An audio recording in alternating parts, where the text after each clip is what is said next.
We're continuing our series on metabolism and the frustrating things that happen once we turn 35. Okay, so that workout that you used to do when you were 25 probably looks a lot different than what you should be doing at 35 plus. So why more exercise isn't really helping you lose weight? And here is what is happening for a lot of people. They get more frustrated with what their body's doing or what their body's not doing, and they tend to exercise more to compensate that. But we need to do things a little bit differently, and I will explain that here today. If you've just ever felt recently like your workouts that you used to do just doesn't work anymore, then it's possible that you're exercising more than ever and getting zero results. You might be doing your Peloton, you're walking, you're lifting, maybe you've even added some extra cardio, and yet the scale doesn't move, but your body feels inflamed,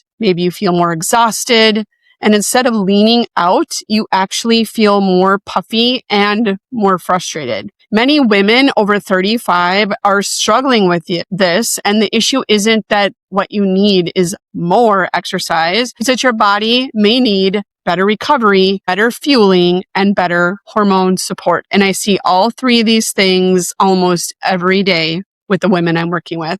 Let's get started. Why your workouts maybe stopped working, and it happens after roughly age 35. That might look a little bit different for everyone, but it happens in part because estrogen and progesterone are shifting. We also have slower muscle recovery, especially starting after age 30. We start to lose our lean muscle mass, about 3 to 8% each decade, and that adds up to a lot. We need to combat that with the diet and the types of workouts we do. We often start to have less sensitivity to cortisol, our stress hormone. So we have more and more cortisol happening in our body, and we don't deal with it very well. We don't handle it very well. Your body has changed, and the old strategy really didn't. So you keep doing what you've always been doing, and your body responds to it very differently. That's the things that need to change. This is kind of what I like to call the cardio trap for so many women. I've been in there myself, trapped in cardio, just looking to burn extra calories. This is kind of the last resort that people go to. I shouldn't say the last resort. It's almost like the resort we go to because that's what we've always been hearing. Do lots of cardio, you burn lots of calories. And we always believe that calories in, calories out is this magical formula that leads to consistent fat loss. And that's not always the case for a lot of women. So we do more Peloton, more spin classes, more HIIT, those very high intensity types of trainings, and it actually will backfire on us. We do longer treadmill sessions, but this excessive cardio without enough recovery actually increases that cortisol, that stress hormone, and actually makes fat loss way more difficult. So this excess cardio will elevate your cortisol. It will increase your hunger. It will start to break down your muscle. It becomes catabolic at a certain point. It will probably increase your fatigue and increase that inflammation that so many people are struggling with.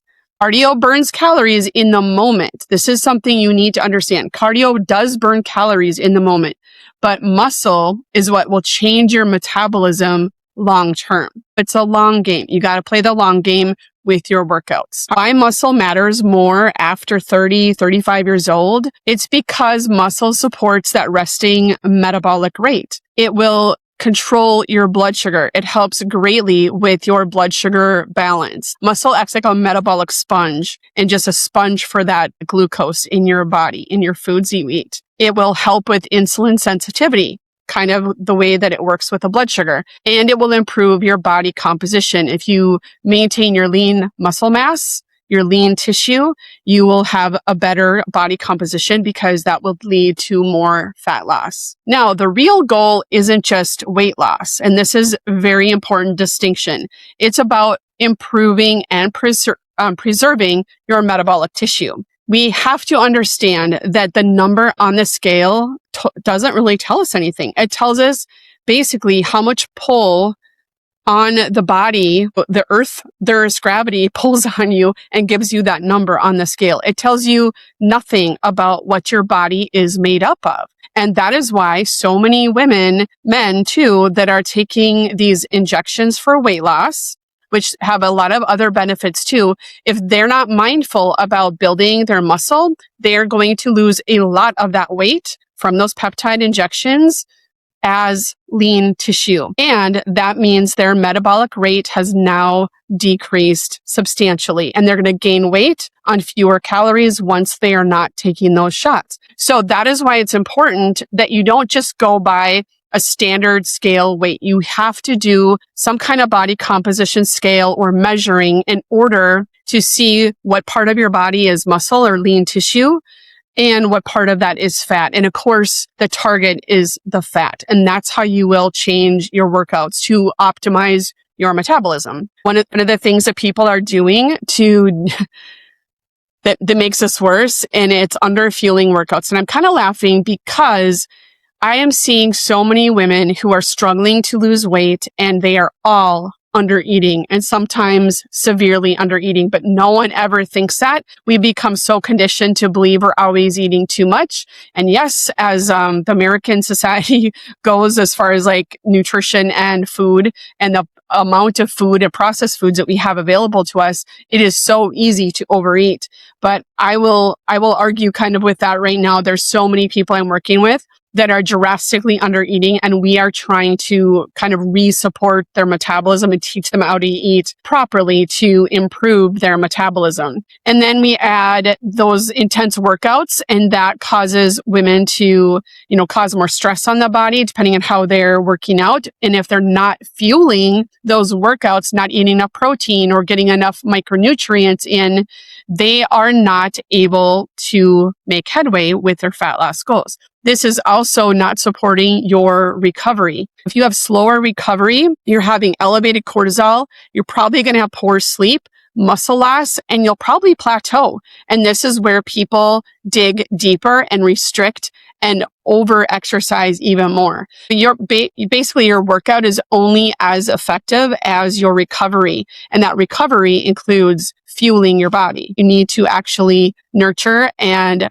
nourish your body. Here's what you need to do instead. Depending on where you're starting, you should shoot for 3 to 4 days of strength training. If you can only fit in strength training versus doing cardio when you go to the gym, if you only have time to do one, I would prioritize the strength training. If you have never done strength training, start small. Start with body weight exercises, start with resistance bands, and then work into dumbbells or barbells and things like that. Whatever you have access to, do something that causes your muscles to work. You want to build those muscles. So maybe you start out with 1 to 2 days a week, and then you push it to 3 to 4 days of strength training eventually. Depending on where you're at, go along with that. Don't overdo it. Don't start with 4 days a week. If you've never done strength training before or haven't done it for a really long time, you're probably not going to feel great, and you probably won't be consistent with it. Then I would kind of balance that out with some low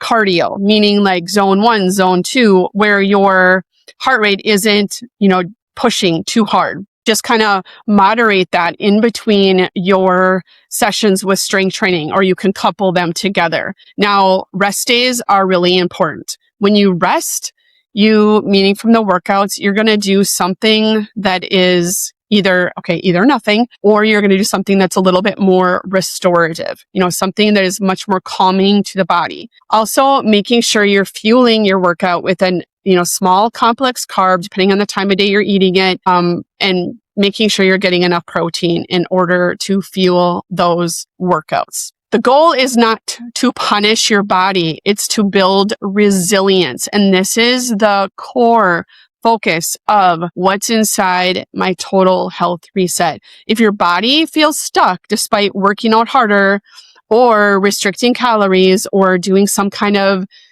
diet like keto or carnivore or whatever it might be, this is exactly the kind of metabolic and hormone work that you need help with. And we do this inside the total health reset. If you know someone who struggles with this and is currently exercising too much and under eating, or you suspect it and you might be doing it yourself, I want you to share this episode with someone or get on a call with us, fill out the forms, whatever fits for you, and we can walk you through what your next best steps are to see if we're a good fit. Next, we're going to be talking about more metabolism in the next episode. I hope to see you there. All right, bye-bye.